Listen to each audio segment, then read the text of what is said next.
listening to Tales of the Forsaken, a live play fake board game by Noble Jester Productions.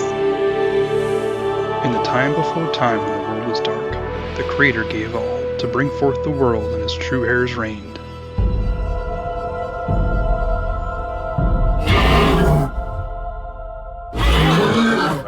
All right. Season 2. No recap. No. You don't need it. No, I forgot anyway. Verboden. You wake up to the feeling of cold metal around your wrists. You open your eyes. You don't know who you are or where you are. You see two figures standing over you, two human men. They are both pointing shotguns at your face. You are very confused. Okay, so just look up, and if I'm seeing shotguns in my face, I kind of instantly cower down and put up, my hands are shackled up over my head. What's going on? What is this? I don't know what you think you're doing here in our outbuilding, Orc, but I think you need to come here with us. Okay, just don't hurt me. One of them grabs your arm and, with some effort, because you're pretty large, stands you up, and you kind of take a moment to take in your surroundings. You're in a small shed of some kind. There are just kind of knickknacks on the walls, trinkets and things scattered around, tools. You do see on the back wall there are several nails with chains and shackles kind of scattered around on them. You are wearing pretty heavy-duty shackles on your wrists. There is a coin that was on the ground right where you were kind of sitting that one of them reaches down and picks up as you stand up and puts it in a bag that he puts on his belt. There's a board that has been tossed to the side, and you can see written on this board is the word Verboden. And something in your mind clicks, and you realize this is you. That's your name. Okay. Why don't you go ahead and describe yourself a little bit, just for purposes of me knowing what you look like now? Yeah. And I didn't prepare that at all, so we're just going to wing this, but it's all good. Looking at Verboden, you would see he has a lighter green-toned skin. So you'd have his two prominent lower tusks. Older-looking orc. He's got kind of more of almost like a permanent frown kind of look in his face, just like the deep-set wrinkles, the crow's feet around his eyes and forehead. He would have hair slicked back into like a kind of a tight ponytail that goes just like shoulder length, dark hair. He'd be wearing just like a simple linen type shirt, kind of open, cut low, some dark leather pants with like real rudimentary belt that's tightened up around, frayed at the bottom, and then kind of like an open sandal. All right, well, these two humans shove you out of this shed. One of them kind of kicks your knees out from behind you, and you fall, and then they, kind of hoist you back up and lead you across. You can see that there's kind of an open space in between some buildings here. You're in the middle of a clearing with what looks like trees around, so you're in some kind of a forest. You see that there's this small shed that you just came out of. There's a barn that they're leading you towards, and then there's a large structure. It looks kind of like a house, but a lot larger, across the clearing from you. Okay. So they lead you into this barn, and they lead you through a side door, kind of large double doors, and into this area that looks like it used to hold some sort of livestock. But the stalls and things have all been ripped out, and it's full of cages. And they shove you into one of these cages, close it, and lock it. You're still shackled. Okay. And then they walk out. Kind of a shock at this moment, trying to figure out what the heck is going on. Are there any other people in cages? Not that you can see. There are plenty of other cages kind of right around you. You can see all of them. but they're empty right now. Okay. I'm going to first look at my shackles and try to mess with them, see if there's like any way to potentially try to manipulate, get out of these, and just checking them out. Okay. Let's go ahead and get an investigation roll from you. Okay. I know you haven't filled out your skills yet, so it's completely up to you if you want investigate to be one of your skills here or not. I feel like that... let's think about that. Yeah, I think he would be good at that. So let's go with a fair skill for investigate. Okay. Okay, first roll of the season. 0 + 2, so total of 2. Okay. They're not real difficult to figure out how they work. They're thick iron bands around your wrists that are held together with kind of a large, thick pin on each side, and then not a chain, but an actual bar in between. So you can't really not a whole lot of movement. Yeah, you can see that it's just held together by this large pin, but you can't reach it. Okay. Just out of frustration, kind of like just smack it into the bars of the cell a couple times, just angry. Okay. Yeah, you smack it a couple of times. There's kind of a clanging sound that rings out, and one of those men comes back in and cocks his shotgun and points it at you. Hey there, whoa, hey, listen, I don't even know why I'm here. What'd you do to me? Why can't I remember anything? I don't know what your problem is, but you just need to sit there, stay quiet, and once Jared's done with what he's doing, he can come see what's going on. All right, I just don't shoot. I'll kind of scoot back and sit in the corner. Okay. He walks back out the door. So unless you want to do anything, some time passes. Mm-hmm. So maybe 10, 15 minutes, and then you hear the sound of horses riding in, and kind of some talking, shouting, things that are happening outside the barn. And then a group of what looks like dragon people are brought into the barn and kind of shoved into these cages. Yeah, so these dragonkin are pushed into these cages in small groups of 1, 2. There's one group that has 3, and looks like there's 8 total of these, and they're thrown into these cages. They're all closed and locked, and then the people leave and walk back outside.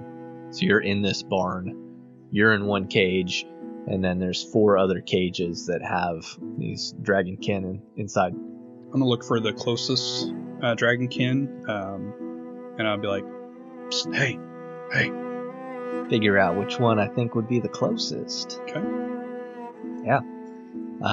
So this dragonkin looks over at you. He has kind of this really light blue sheen to his scales. And he's sitting there with a female and a smaller dragonkin. Looks like, a child. And he looks over at you. Yes, what can I do for you?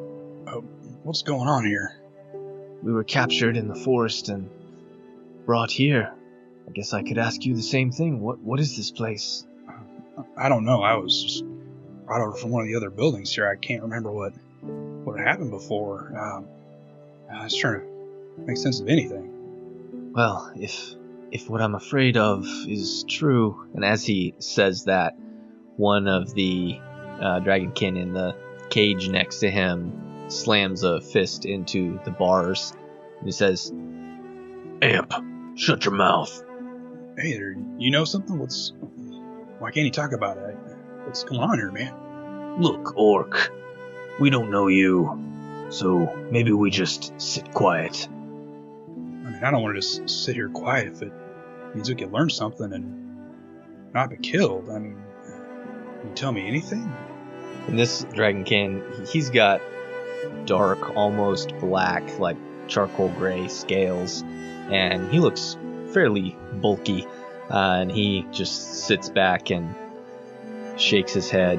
One of the other dragonkin, a couple of cages down, looks over and he says, I'm sorry for Drawer there, but I'm really not sure we have much that we can say. We don't know what's going on. We don't even know who you are. Can you at least tell us your name, friend? Sure, the name's Verboden. So, may I have yours? Oh, yes, I'm sorry. My name is Munt. All right, Moont. Well, sorry to meet you in a awfulest place as this. Were all you together? Yes, he kind of shrugs and looks over at Drawer, and he says, "There's no point in hiding it now, I guess." He looks back at you. "We escaped from Orion. We were making our way through the forest here, hoping to find safety, and we were caught by these." He looks toward the door. "I don't really know what they are." Were you being held captive in Orion, or? He just kind of gives you this weird, like, inquisitive look. He says, "Held captive? We're dragonkin. We are slaves." Do I have a memory? I know I don't have, like, memories of who I am, but I know the first season I had an idea of, like, the gods and all that. Is that going to be knowledge for me?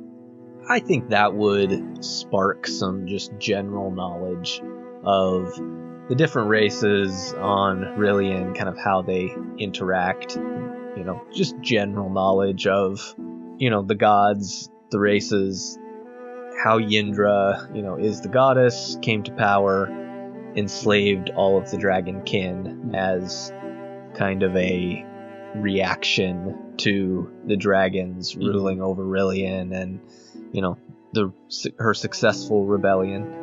So yeah, you've got a pretty good idea of those things, and you would kind of, knowing what you are, an orc, you would know that, your kind is also kind of hated and feared. Mm-hmm.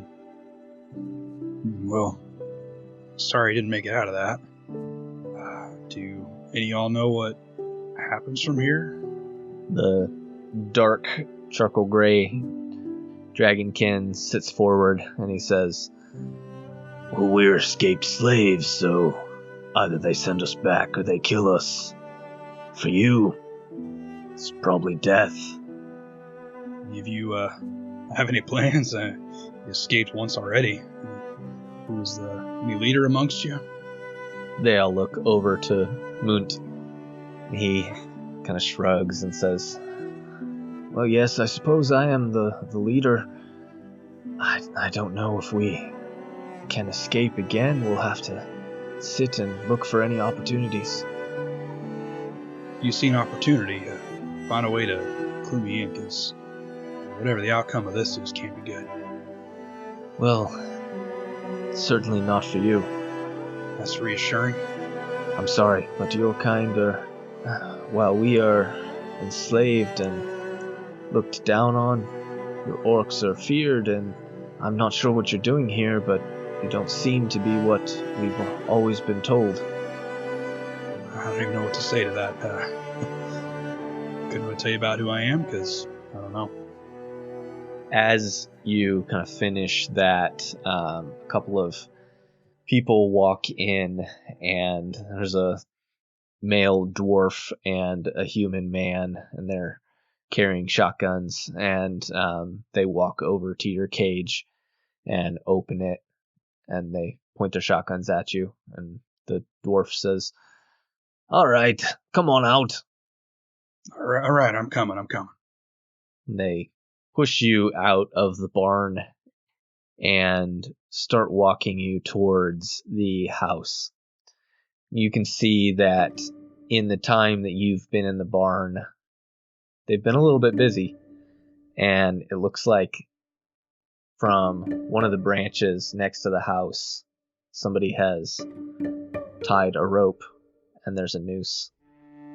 Seeing that, I kind of like stumble a little bit, slow down, almost come to a complete stop. The dwarf is going to kind of crack you across the back with his shotgun. Not necessarily to like do a bunch of damage, but just to kind of keep you moving. Hang on, my friends. Here's a mistake here. I don't even know why I'm here. Is there somebody to talk to? You got an officer or somebody? It's a misunderstanding. Yeah, you're gonna talk to Jared. Oh, okay. Where's Jared? He's up in the big house. Right. So they lead you past the noose and up to the back door of the house. One of them knocks, the door opens, and then they lead you inside. And you enter into kind of a kitchen area, and there's looks like a half-elf with his feet up on the table, sitting there. He's kind of cleaning a pistol as you walk in that he sets down on the table right next to him. He looks you up and down for a minute. Well, they're not really sure what you're doing here, Orc. This is kind of a surprise to find you in our shed. Yeah. Jared, right? Is that your name? Oh, yes, where my manners. Yes, my name is Jared. Oh, well, Jared, I'm not even sure why I'm here. I feel like this has been a misunderstanding. I'm not sure if you'd have any just to let me just leave. I mean nobody any harm. I don't have any weapons on me. Do you have it in you? I'll let you leave. That's interesting. You were found in our shed with quite a large amount of money that I can only think was given to you for probably my own assassination. Why would you think that we would let you go? Assassination? I know of no such thing. I mean, if I was there with this money, if I was to assassinate you, wouldn't I have a weapon? Well, look at you. He just kind of like goes to say something and realizes in this moment this is probably in vain with this guy. He waits a moment and then, so you don't have any excuse. I don't know what to tell you. I feel like your mind's already made up about me. All right, well, I guess if you don't have any good reason to be here, I can only assume the worst. He grabs the pistol and spins it on one finger and stands up and stretches and puts it in his holster and says, at least you'll give us a little bit of fun. And he nods toward the two guards who grab your arms and, kind of are going to pull you out the door. Mm-hmm. I don't know if you're going to try to resist or just let this happen. Jeez. Yeah, I'm going to try to resist this because it's not looking good. Yeah.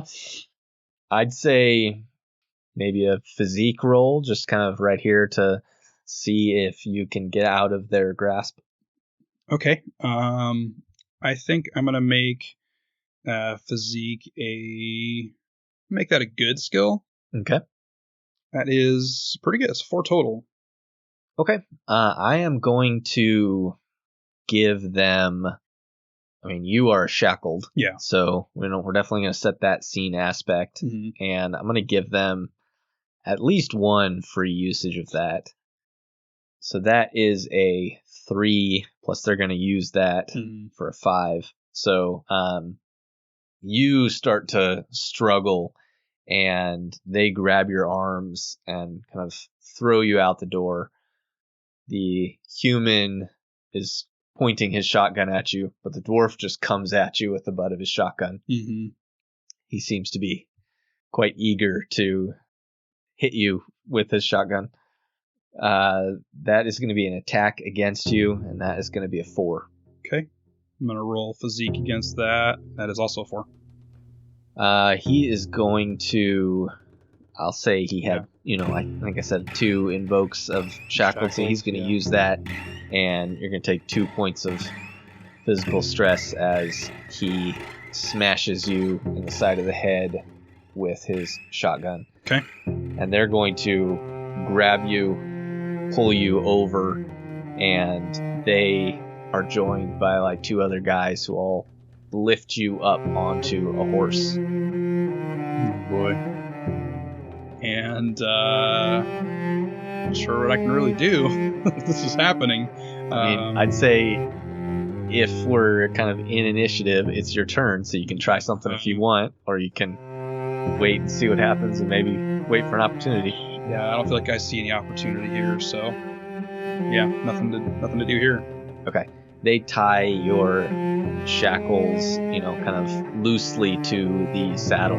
I guess not loosely, tightly, but I don't know if you would know much about knots, but, it's one that can easily be pulled loose. Sure. And they lead the horse over to the noose. A couple of them climb up on a ladder, fit this noose around your neck, and then they remove the ladder, untie your hands.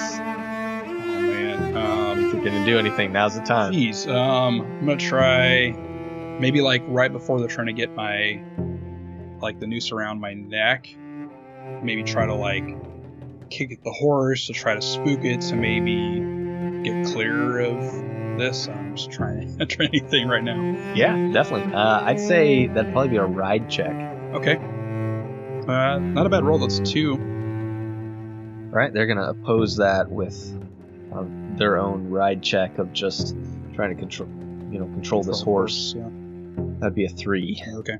So you try to kick this horse, and they hold its head, put the noose around your neck, untie your shackles from the saddle, and one of them, it's Jared. He puts his pistol out, kind of next to the horse's head, and pulls the trigger.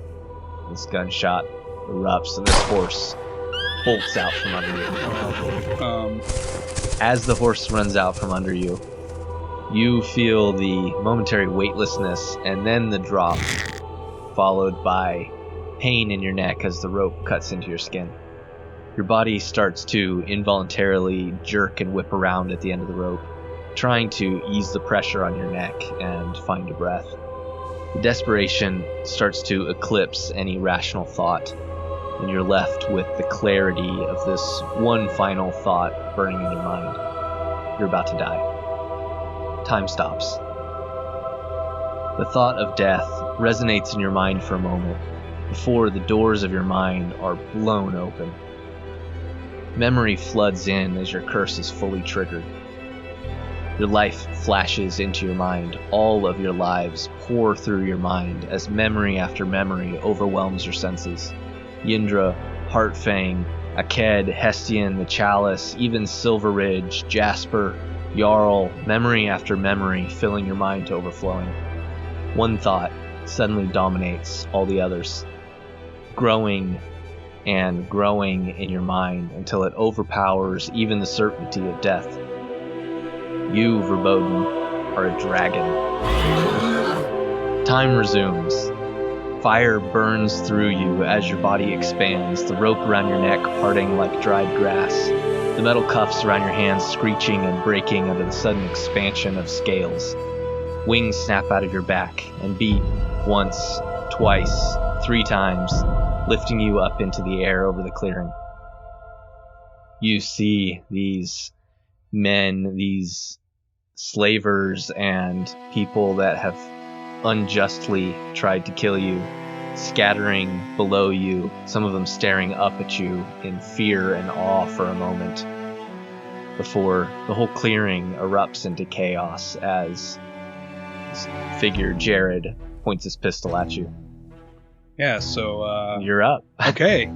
You are a dragon. That is flipping awesome. For a second I was like, okay, that's a wrap season 2. What's up for season 3? Yeah, so initial thought, seeing Jared, I want to...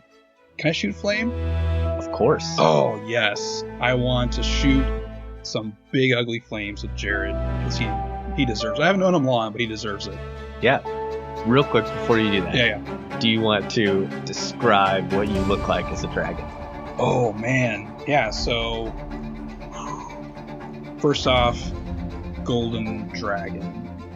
Massive dragon. Wings outstretched, flapping. You can see almost more like a bluish tint to the metallic and underneath. So if you're looking up at him towards the sky, it's almost like a little bit of kind of a natural camouflage to the sky. The rest, golden scales covering his wings, stretched out probably 70, 80 foot wingspan, long neck, kind of a wider snout coming in, think looking at him, even in comparison to any of his other lives and forms, whether it's a dwarf, an orc, human, no, whatever it is, I think just seeing the eyes is very much Verboden. Long, muscular tail as well. Okay. Yeah, so you are going to shoot fire down at Jared. Yeah.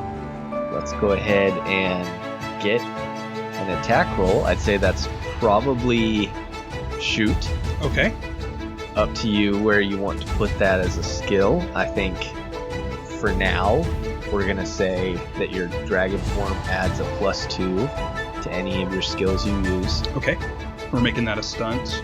Yeah, let's kind of have that be a stunt that we'll flesh out Okay. later. Yeah. But I'd say it takes a fate point to activate Okay. and adds a +2 to any skill. Definitely going to need to have its own stress tracks. Sure. Okay, so with that, I think I'm gonna make shoot just let's go with a fair skill on that. Okay. So then with in dragon form, I would add an additional 2, so it'd be a +4. Correct. All right, let's shoot some fire. That is a 4 total. All right. You got a 3. So your fire flows down and hits him, as well as spreads out and hits the 3 or 4 other people kind of right around him, and only does 1 point on his stress track. But still, you do that to all 4 of the people kind of clustered together right there. Unless, of course, you want to use a fate point to increase that. Oh, You didn't really set any scene aspects, but those. I mean, how about just you are a dragon? I think that is a pretty good one. So I'm going to use aspect. I'm a dragon and spend a fate point, and going to add 2 to that. All right, so you do 3 points. These 3 other people standing around Jared just kind of fall screaming. They're on fire. They seem like they're pretty much not a threat anymore. Mm-hmm. He's going to dive to the side, kind of pat out these flames on himself, and is going to get a shot off at you with his pistol. Ooh, that is a very good roll. That's an 8. That is pretty good. But I got a 9 on my physique roll. Okay.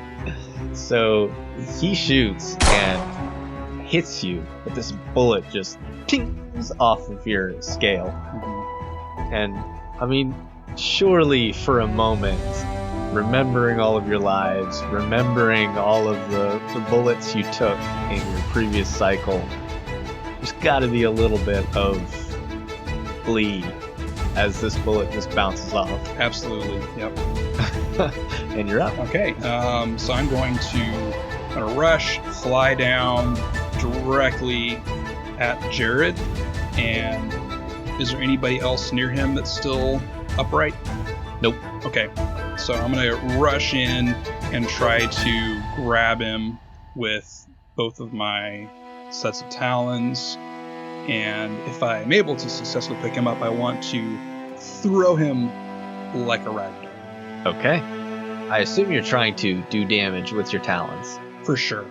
And also throw him and hopefully do damage. Yeah. Okay.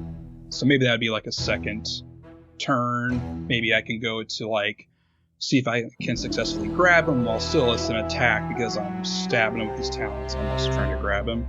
Yeah, I mean, let's see how you roll with your, I'd assume, probably fight.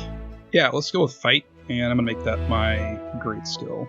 Okay. I sense a lot of fighting in this campaign, if that's going to be your great skill. I mean, I'm a dragon. That's a 5 total.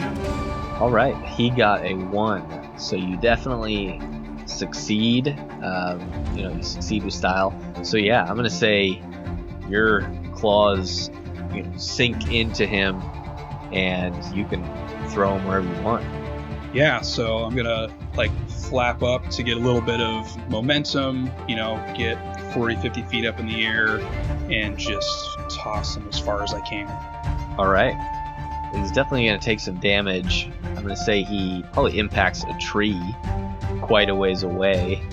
Let's have you roll probably physique. Okay. I want to see how far you throw him. Okay, that is a 4 total. Okay. Alright, he definitely is dead at this point. So you sink your claws into him, flap a couple of times, kind of raise back up above the level of the trees. You just kind of fastball special, chuck him, and he flies a little ways until he just impales on the branch of a tree and just falls limp. Okay. There's now a little bit of flames below you, although as you kind of came down to get him, the rush of wind from your wings put it out a little bit. But there's still some smoldering on the ground below. You don't really see anybody else around. You killed a couple of people who are just kind of smoldering husks at this point, and you heard a lot of screams and people running away, but you don't see anybody else. So what are you going to do? Okay, so if I don't see any threats, I'm going to go over to the barn where I was being held, and I want to attempt to rip those doors off. Okay, yeah, so you go over to the barn. That'd be easy for you. You rip the doors off. You can't fit inside the barn, but you could definitely, put your head on your neck in if you were going to go inside. Okay. Or you could shrink back down to orc form if you want. True. Well, I gotta find somebody with keys. I want to try to get people out of here. You see him impaled on a branch. You're pretty sure he probably has keys. Yeah, that's what I was thinking. I'm like, I bet Jared's probably got the keys. So, realizing this, I want to go back and use a talon to pick the keys off of him, and then come back to the barn, and then going to actually land on the top, and I want to rip a hole, and then going to reach the talon down in there with the key hanging and go, it's time to go.